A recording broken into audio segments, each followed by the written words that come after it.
자, 우리 하나님 말씀 마태복음 13장 44절로 46절 말씀입니다. 신약성경 22면입니다. 마태복음 13장 44절로 46절. 자, 우리 다 같이 한 목소리로 시작.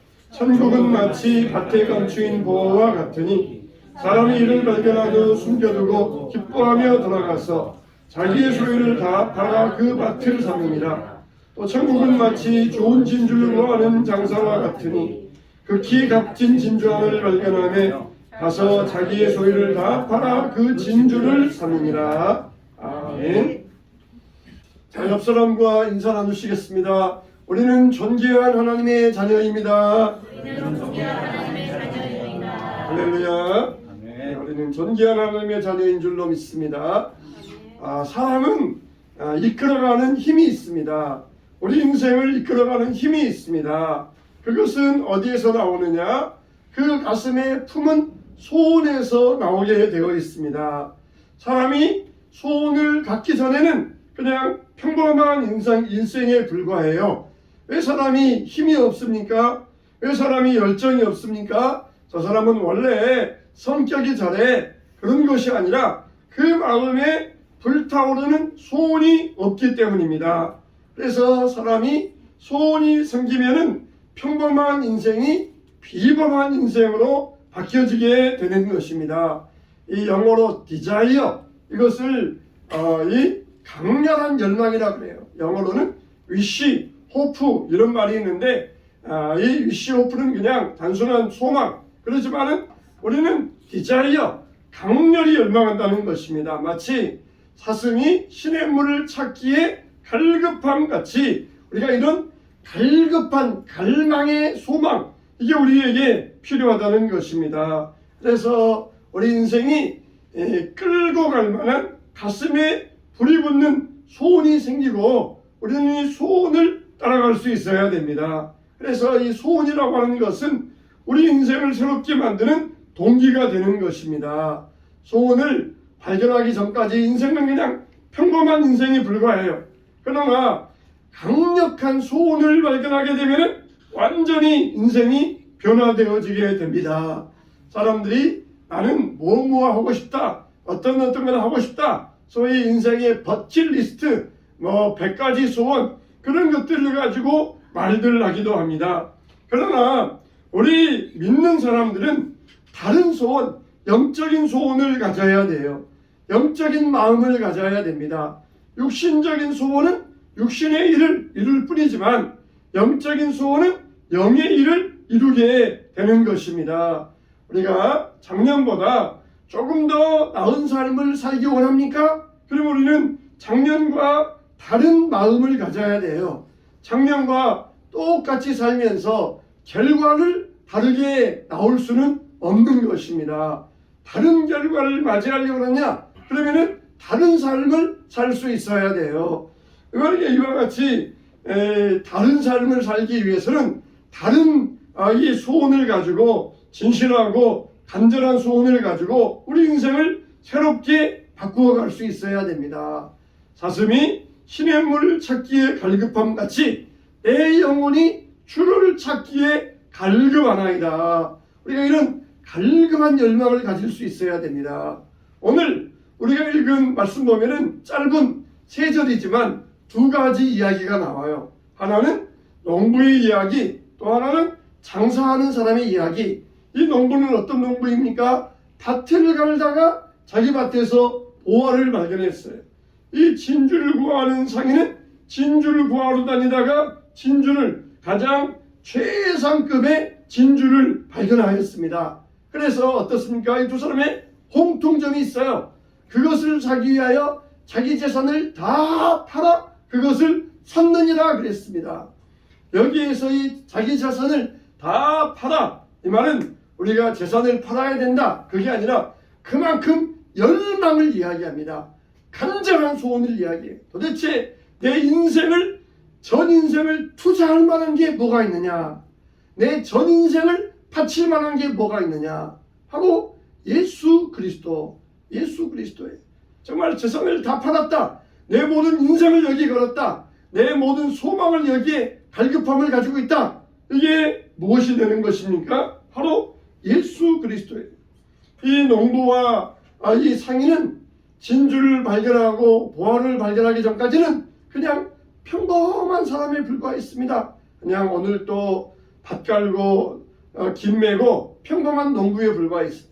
진주를 구하는 상인도 단순히 평범한 상인에 불과했습니다. 그러나 이제 진주를 발견하고 보화를 발견한 다음부터는 이들의 인생이 새로워지기 시작했어요. 이들이 어떻게 변했는가 이 결과에 대해서는 나오지 않지만 그러나 이들은 전혀 다른 인생을 살게 되었어요. 평범한 인생에서 비범한 인생으로 바뀌어지게 된 것입니다.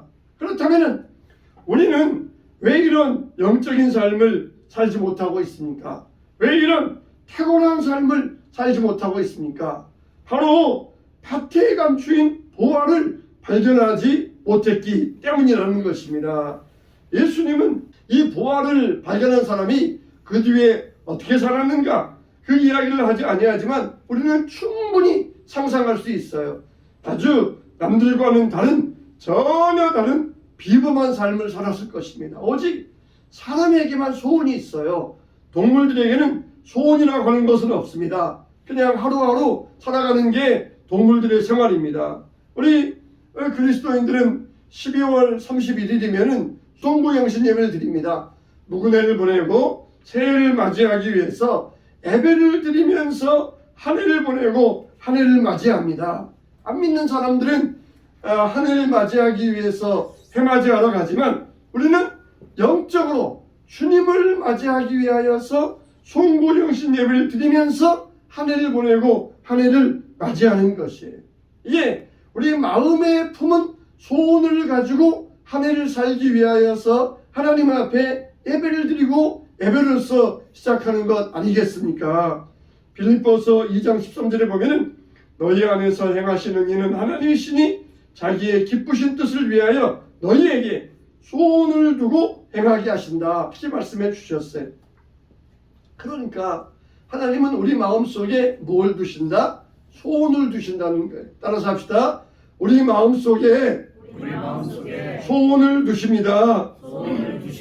시편 20편 4절에도 보니까 내 마음의 소원대로 허락하시고 내 모든 계획을 이루어 주시기를 원하노라. 이렇게 하나님께서 말씀해 주셨어요. 이게 하나님의 마음입니다. 우리가 소원을 가지고 살아가기 원하는 것, 이게 하나님의 마음이라는 거예요. 미국에서 어느 청년이 골목길을 걸어가고 있었습니다. 그래서 이 청년은 술 마시고 도박을 하기 위하여서 골목길을 지나서 술집 도박장으로 가고 있었어요. 그런데 그 골목길 끝에 조그마한 예배당이 하나 있었습니다. 미국에는 대개 예배당 앞에다가 게시판을 만들어 놓고 거기에다가 이번 주 설교 본문 제목 그렇게 지나가는 사람들에게 쓰여놓는 경우들이 많이 있어요. 두 청년이 지나가다가 그 교회에 쓰여있는 설교 제목을 보았습니다. 설교 제목이 뭐냐? 죄의 싹슨 사망, 그렇게 쓰여 있었어요. 한 청년이 그 글귀를 보고는 죄의 싹슨 사망이구나. 내가 지금 술 마시고 도박으로 가는데 이건 죄구나. 결국 이 길로 죄의 길로 가다가 나는 사망의 길로 가겠구나. 오늘 이 교회 들어가서 목사님 설교 말씀 들어봐야지. 그러면서 같이 가던 친구를 이 옷깃을 붙잡고 오늘 여기 들어가서 이 목사님이 무슨 말씀하시는지 설교 말씀 들어보자.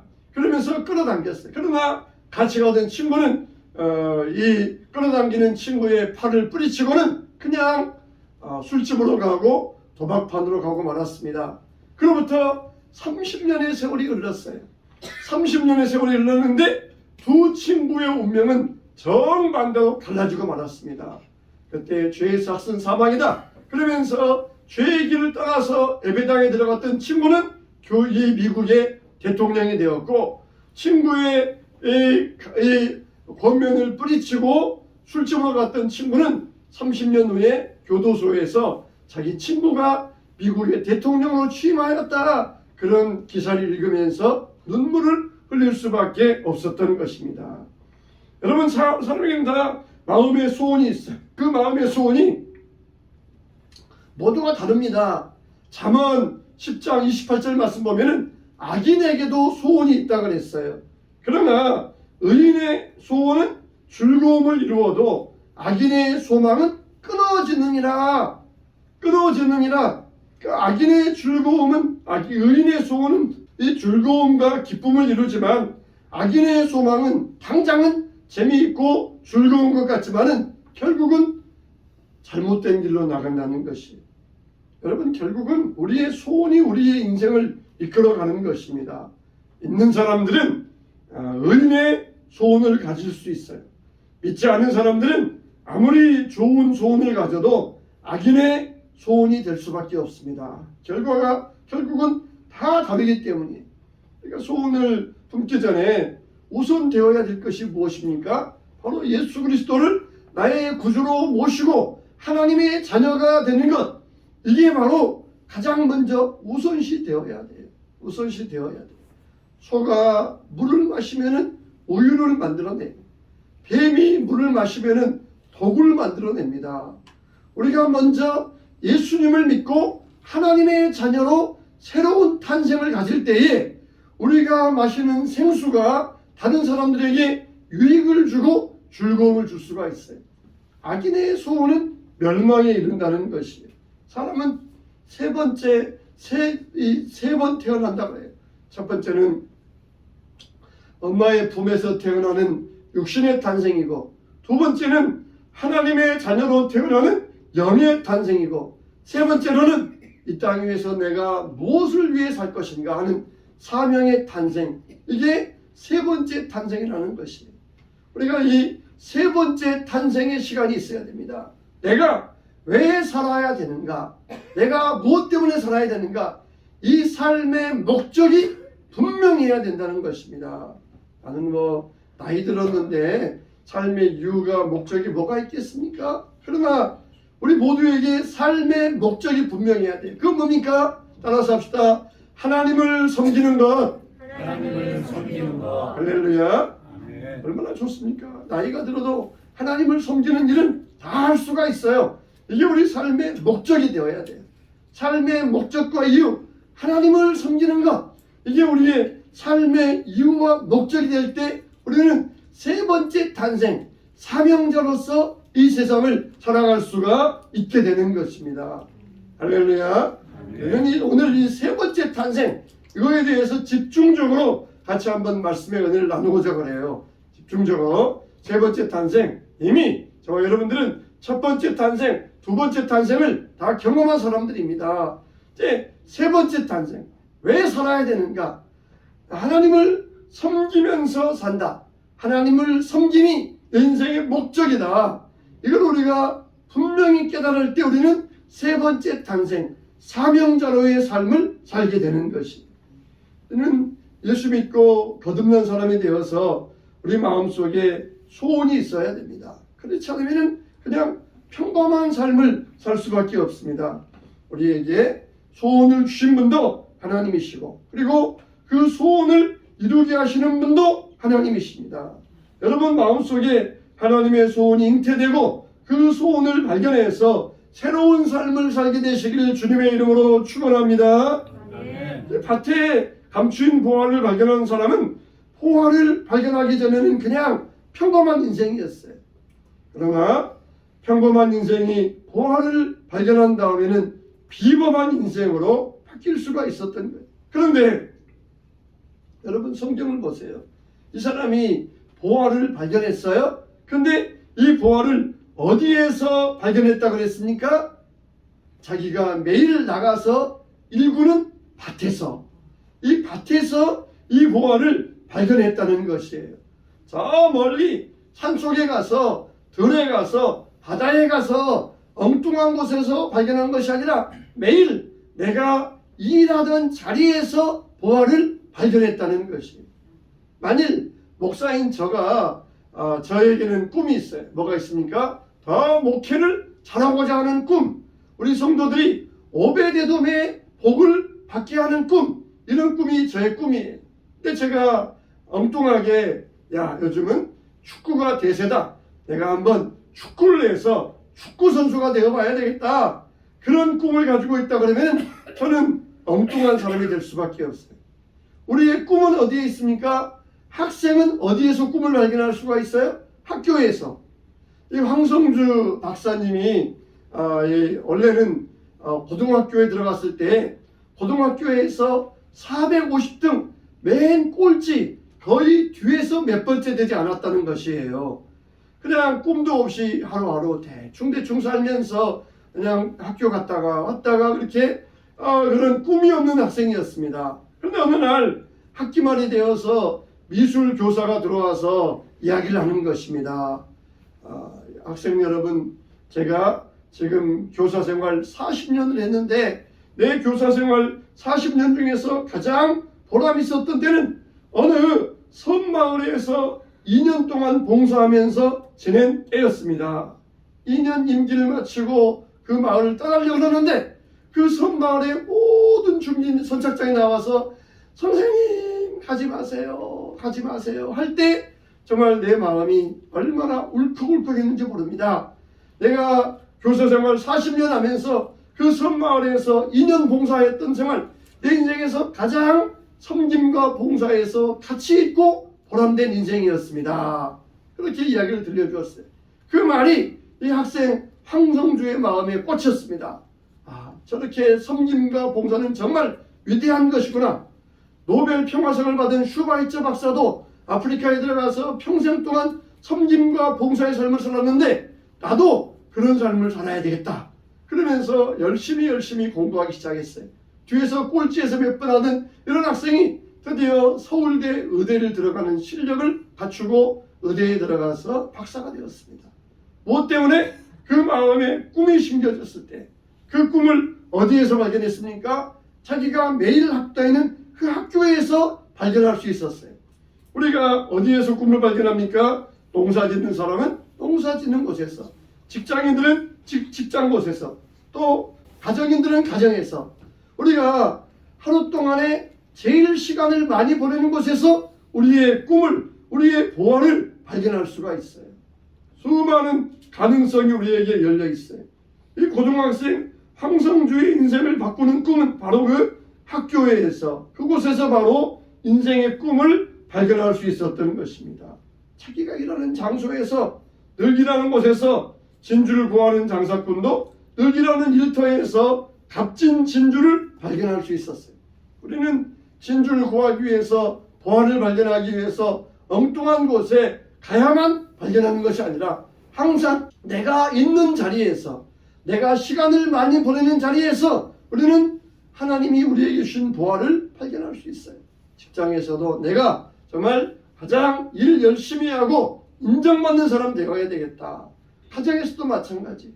학생들은 이곳에서, 학교에서도 자기의 꿈을 발견하고 소원을 발견할 수가 있는 것입니다. 마태복음 20장 1절에 천국은 마치 품꾼을 얻어 포도원에 들여보내려고 이른 아침에 나간 집주인과 같으니, 예수님은 지금도 포도원 일꾼을 부르고 계십니다. 이른 아침에 나아가서 일꾼들을 불러서 일터로 모으고 계십니다. 요한복음 17장 18절에도 아버지께서 나를 세상에 보내신 것 같이 나도 너희를 세상에 보낸다, 그렇게 말씀하셨어요. 세상은 뭡니까? 세상은 일터예요. 우리가 일터에서 발견한 꿈, 이거는 하나님이 주시는 꿈입니다. 우리가 있는 곳에서, 학생은 학교에서, 또 우리가 있는 곳에서 하나님이 주신 믿음의 소원을 발견하게 되시기를 주님의 이름으로 축원합니다. 이렇게 우리는 우리의 삶의 현장에서, 그냥 평범한 곳에서, 삶의 현장에서 하나님이 주신 믿음의 보화, 소원을 발견할 수 있습니다. 젊을 때는 뭘 해도 건강하잖아요. 밤을 새워도 거뜬하고 감기에 걸려도 금방 회복이 됩니다. 제가 요즘 좀 이 손톱 밑이 갈라졌었어요. 옛날 같으면은 연고 좀 바르면은 하루 만에 나았는데 요즘은 이게 잘 회복이 안 돼요. 왜 그렇습니까? 나이 들어가니까 잘 회복이 안 되잖아요. 젊었을 때는 그냥 밤을 새도 거뜬하고 감기에 걸려도 금방 낫고 또 피곤해도 금방 풀리는데 나이 들어가면은 점점 더뎌져요. 그러니까 그런 말이 있잖아요. 이 40 전까지의 건강은 하나님 책임이고 40 이후의 건강은 자기 책임이다. 그런 말이 있어요. 그러니까 여러분, 우리가 참 노래가 가슴 뛰는 삶을 살아야 돼요. 가슴 뛰는 삶을 살기 위해 두 가지가 있습니다. 하나는 뭡니까?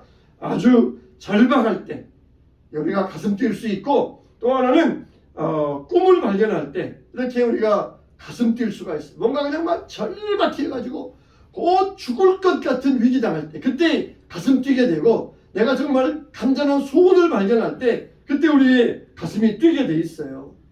여러분, 정말 여러분들에게는 올해 뭔가 이렇게 절박하게 여러분의 가슴을 뛰게 하는 소원이 여러분에게는 있습니까? 우리 마음에 하나님이 여러분 마음 가운데 이런 소원을 주시기를 원합니까? 44절에 보니까 천국은 마치 밭에 감추인 보화와 같으니 사람이 이를 발견한 후에 숨겨두고 기뻐하며 돌아가서 자기의 소유를 다 팔아 그 밭을 사느니라.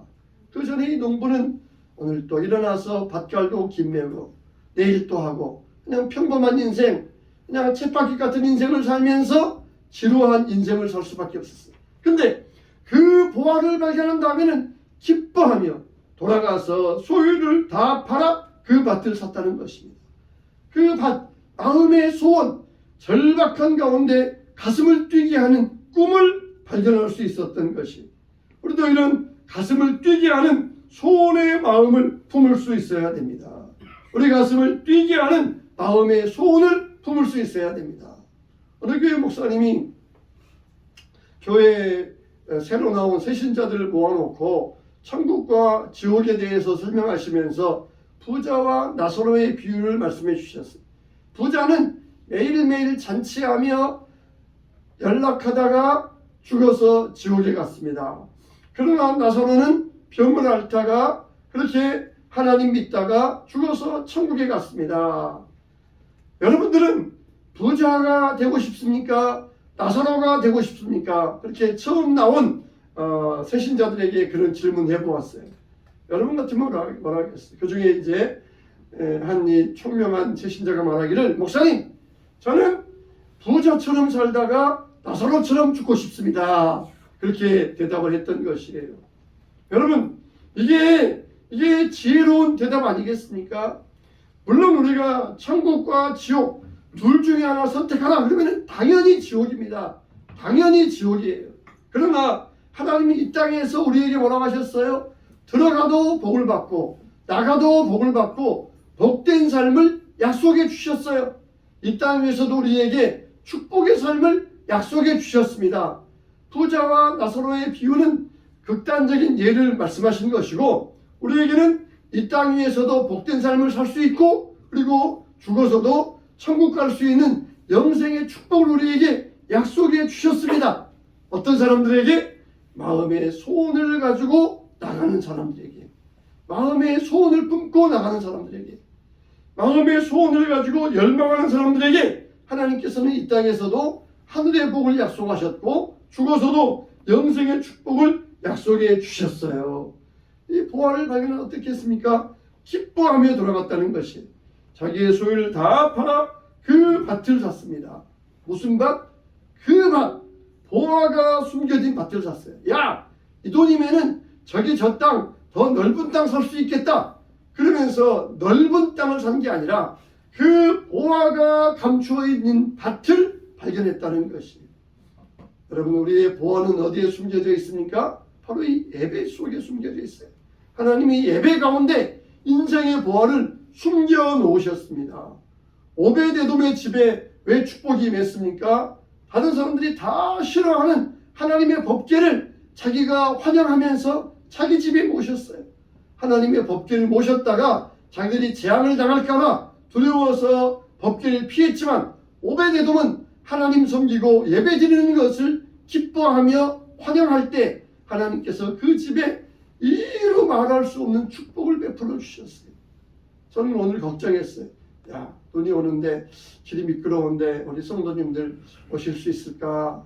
그렇게 걱정을 했어요. 제 걱정은 한낱 정말 기우에 불과했어요. 여러분 정말 하나님 앞에서 이 예배 가운데 나온다. 세상 사람들처럼 살지 아니하고 예배 가운데 나와서 예배의 보화를 발견한다. 이게 하나님께서 우리에게 마음에 주시는 소원이고, 그리고 이게 바로 보화를 발견하는 그 밭이라는 것입니다. 그 밭. 야, 내가 오늘 가령 10만 원을 헌금한다. 만일 요즘 유행하는 코인에다가 10만 원을 투자한다. 주식에다가 10만 원 투자한다. 그러면은 나중에 100만 원 될지 모르는데, 그러면 나중에 100만 원 가지고 90만 원 헌금해야 되겠다. 그렇게 얄팍한 수는 통하지 않아요. 내가 재산을 팔아서 밭을 샀는데 저기 더 넓은 땅을 사면은 더 많은 농작물을 내가 가꿀 수 있겠다. 그런 얄팍한 수를 쓰지 않았어요. 어느 밭? 바로 그 밭. 보화가 숨겨져 있는 그 밭. 그 밭을 샀다는 것이. 이 보화는 어디에 숨겨져 있어요? 바로 이 예배 가운데 숨겨져 있어요. 예배 가운데 예수 그리스도의 보화. 바로 이 보화가 예수님이 예배 가운데 숨겨져 있는 것입니다. 그러니까 예배에 부지런해야 천국의 보화를 얻을 수 있습니다. 성도에게 가장 중요한 것은 예배입니다. 보화가 숨겨져 있는 밭을 살리면 예배의 인생을 걸어야 돼요. 하나님은 똑똑한 사람, 잘난 사람, 부유한 사람을 찾는 게 아니라 영과 진리로 예배하는 사람을 찾으신다고 하셨습니다. 예배라고 하는 밭을 사면은 그 안에 보화가 우리 것이 되는 것이. 예배를 대충 드리면은 대충 사는 인생이 되고, 예배를 가볍게 드리면은 가벼운 인생이 되고, 예배를 소중하게 드리면은 소중한 인생이 되는 것입니다. 이 보화는 어디에 있어요? 예배 속에 있어요. 매주 예배를 사면은 온갖 좋은 것들을 얻게 됩니다. 골로새서 2장 3절 말씀에 그 안에는 지혜와 지식과 모든 보화가 감추어져 있느니라 그랬어요. 예배에는 지혜와 지식의 모든 보화가 숨겨져 있다는 것입니다. 예배를 사는 것은 희생입니다. 예배를 드리기 위해서 시간을 들여야 되고 재미난 일을 포기해야 되고 희생이지만, 예배 때문에 손해보는 것도 있지만, 그러나 그 보화를 발견하기 위하여 마음을 다하여 뜻을 다하여 힘을 다하여 주님을 사랑할 때 그 예배의 보화를 얻게 될 수 있고 예배의 보화를 발견하게 된다는 것이, 그러면 예배에 인생을 걸 수 있어야 됩니다. 하나님이 분명히 지혜와 지식의 모든 보화를 그 안에 감추어 두셨다 그랬어요. 신명기 28장 2절 말씀에 내가 내 하나님 여호와의 말씀을 청종하면 이 모든 복이 내게 임하여 내게 이르리니, 이것밖에 없어요. 하나님의 말씀을 청종하면, 하나님 앞에 잘 예배하면, 인생에 예배하면 들어와도 복을 받고 나가도 복을 받게 될 것이다 그랬어요. 그러니까 예배를 사야 됩니다. 여호와의 말씀에 청종하며 가는 데마다 예배를 살 때 하나님의 복이 우리를 따라다니게 될 줄로 믿습니다. 신명기 28장 8절 말씀에 여호와께서 명령하사 내 창고와 내 손으로 하는 모든 일에 복을 내리시고 내 하나님 여호와께서 내게 주시는 땅에서 내게 복을 주실 것이라, 이렇게 말씀해 주셨어요. 하나님은 복의 근원이십니다. 우리가 손으로 하는 모든 일에 하나님은 복을 더하여 주십니다. 우리가 믿음의 소원의 열망을 가지고 살아야 됩니다. 예배에 대한 소원의 열망, 하나님을 갈망하는 성실한 예배자가 될 때 하늘의 복이 임하게 될 것입니다. 약속의 말씀에 청정해 살면은 들어가도 복을 받고 나가도 복을 받고, 손으로 하는 모든 일의 창고에 하나님께서 복을 부어 주실 것입니다. 소원을 발견하기 전까지는 우리는 그냥 평범한 사람에 불과해요.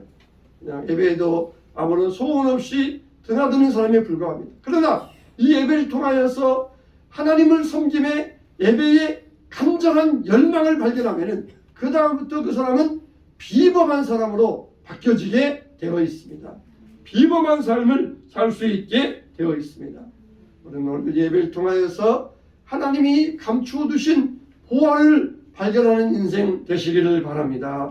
평범한 일상 속에서 오늘 또 드리는 이 예배 가운데서 보화를 발견하고 예수님을 위하여서 내 인생을 다 바쳐서 인생의 목적대로 하나님을 섬기며 나아가시기를 주님의 이름으로 축원합니다. 아멘.